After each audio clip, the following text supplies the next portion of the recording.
आखिर धरती पर लाइफ कैसे शुरू हुई? लगभग 4.5 अरब साल पहले ढेर सारे पत्थर आपस में टकराकर चिपक गए, जिससे धरती बनी। पर तब ये बहुत ज्यादा गर्म थी और चारों तरफ लावा था। आसमान से हर दिन एस्ट्रॉइड्स की बारिश होती थी। फिर 1 अरब साल बाद धरती काफी ठंडी हो गई, पर इस पे सिर्फ पानी था और हवा में ऑक्सीजन बिल्कुल नहीं थी। पर समंदर की गहराई में एक चमत्कार हुआ और छोटे छोटे सिंगल सेल जीव बने। फिर इन्होंने ऑक्सीजन पैदा करना शुरू किया। फिर लगभग 3 अरब साल बाद धरती के टुकड़े होने लगे और इसी बीच कई तरह के जीव भी इवॉल्व हुए। पर फिर 10 करोड़ साल बाद आइस एज आ गया, जिससे 85% प्रजातियां खत्म हो गई। फिर 4 करोड़ साल बाद बर्फ फटी और धरती पर पेड़ दिखने शुरू हुए, जिन्होंने और ज्यादा ऑक्सीजन बनाए, जिससे पानी वाले जीव धरती पर आने लगे। पर फिर सारे कॉन्टिनेंट्स वापस आकर चिपक गए, जिसे पैंजिया कहा जाता है। इससे धरती पर सूखा पड़ गया और ढेर सारे जमीन पर रहने वाले जानवर खत्म हो गए। पर एक एमनियोटिस नाम की छिपकली जिंदा बची रही, जिससे आगे जाकर मैमल्स, रेप्टाइल्स और चिड़िया बनती।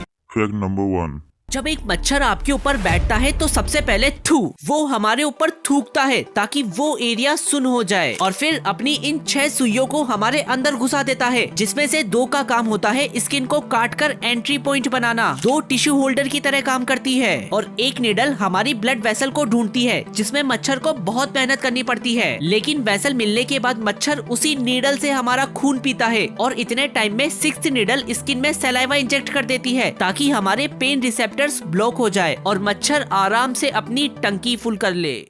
Fact number 2।